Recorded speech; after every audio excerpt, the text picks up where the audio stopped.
Good morning to all of you. Chapter आपका चल रहा है वाटर रिसोर्सेज, और वाटर रिसोर्सेज को हम आगे कंटिन्यू करते हुए आप ये टेबल देखिए 6.2 basin wise ground water potential and utilisation India दे रखे हैं। रिवर्स के नेम आपको गिवन है, टोटल रिप्लेनिशेबल और लेवल ऑफ ग्राउंड वाटर में जो हेल्प करती है कितनी रिवर, उसकी क्या परसेंटेज है। तो सबसे ज़्यादा हम बात करते हैं तो गंगा की है 170.91। ये आपका एक क्वेश्चन यहाँ से बन जाएगा। क्लियर। दूसरा, अगर हमें लेवल ऑफ ग्राउंड वाटर की बात करें तो चेन्नई एंड साउथ तमिलनाडु है जहाँ पर ग्राउंड वाटर का लेवल वैसे सबसे ज़्यादा डाउन है साउथ इंडिया के अंदर, और इसीलिए तमिलनाडु जो स्टेट आपका साउथ इंडिया का, उसने सबसे पहले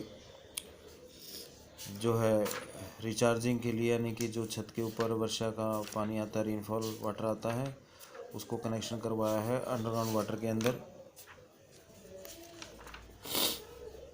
अब इसके बाद आता है next lagoon and back waters.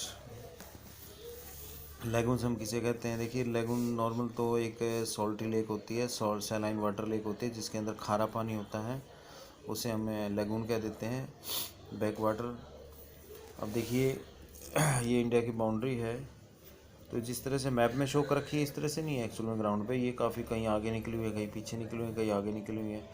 तो जो आगे निकला हुआ फिर पीछे वाला पार्ट है, वो जो गैप है उसके अंदर जो वाटर भरा रहता है, फिल रहता है, ठीक है, उसे हम कहते हैं लेगून या बैक वाटर। और जो ये वाटर यहाँ पीछे की तरफ है, मान लीजिए हम इसी को एग्जाम्पल ये वाला, तो इसके अंदर सैलिनिटी कंपेयर टू इस ओशन की यहाँ ज़्यादा होती है, क्योंकि इसके अंदर पानी एग्जिट और एंट्री का केवल एक ही प्लेस रहता है, एक ही रास्ता होता है जहाँ से पानी अंदर आता है या बाहर जाता है, तो इसलिए इसकी सैलिनिटी बढ़ जाती है। और जो ये आपका ओशन वाटर है ये आपस में मिक्स होता रहता है लार्ज अमाउंट में, चारों तरफ से ओपन होता है, इसलिए इसकी सैलिनिटी कम होती है। और वैसे हम टोटली जो ओशन वाटर वो टोटली आपका सलाइन वाटर है। लेक्स की हम बात करें तो सबसे जो सॉल्टी लेक है आपकी उड़ीसा के अंदर है, चिल्का लेक, और केरला के अंदर भी है, Orissa, West Bengal. It is used for fishing, irrigation, irrigating certain varieties of paddy crops, coconut. Clear.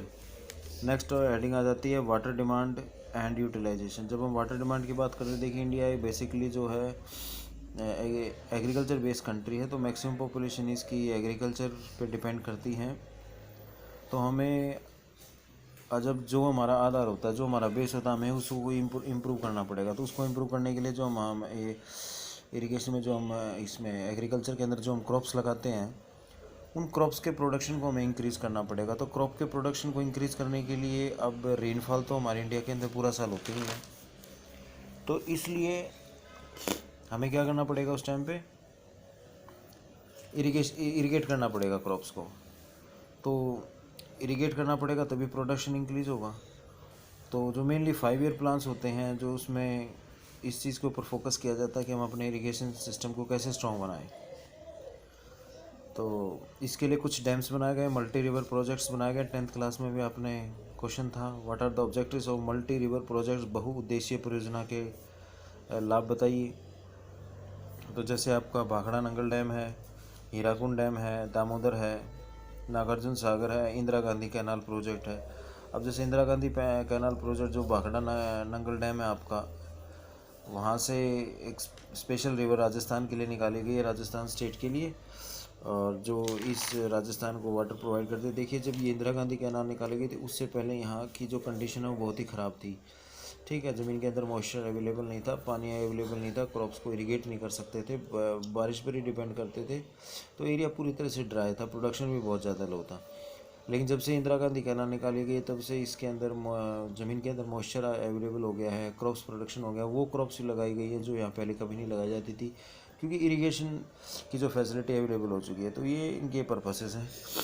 इसके अलावा इरिगेशन के अलावा भी अगर हम देखें तो यूटिलाइजेशन इसका जो डोमेस्टिक सेक्टर के अंदर रहता है, इंडस्ट्रियल सेक्टर के अंदर रहता है, ठीक है। और अब जैसे यहाँ पे सरफेस वाटर, जो पहले या सरफेस वाटर ग्राउंड वाटर की बात करते हैं, तो उससे हमारा रिचार्ज भी होता है, और जो ग्राउंड वाटर को हम फ्यूचर में उस टाइम पे यूज़ कर लेते हैं वेल से, ट्यूबवेल से, कि जिस टाइम पे रेनफॉल नहीं होती है, पानी की शॉर्टेज होती है। अब एक नॉर्मल सा यहाँ पे मैप में देखिए इंडिया रिवर बेसिन्स बता रखे हैं। लास्ट 11th क्लास में भी था आपके पास ये। अब जो इंडस बेसिन है तो जो ये इस तरह की शेड है, यानी कि यहाँ तक आपका इंडस का जो वाटर है उसका प्रभाव यहाँ तक वो पहुँचता है। ठीक है, फिर साबरमती बेसिन है, ऐसे नर्मदा है, तापी है।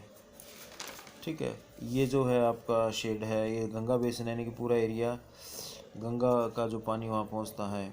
ये ब्रह्मपुत्र बेसिन है, गोदावरी बेसिन है, कृष्णा बेसिन है। तो बेसिन मतलब समझ गए होगे आप कि जहाँ तक उस रिवर का पानी लास्ट पॉइंट तक जाता है, जहाँ तक भी यूज़ किया जाता है वो उसके बेसिन एरिया के अंदर आता है। ठीक है, उसको उसका बेसिन एरिया कहते हैं।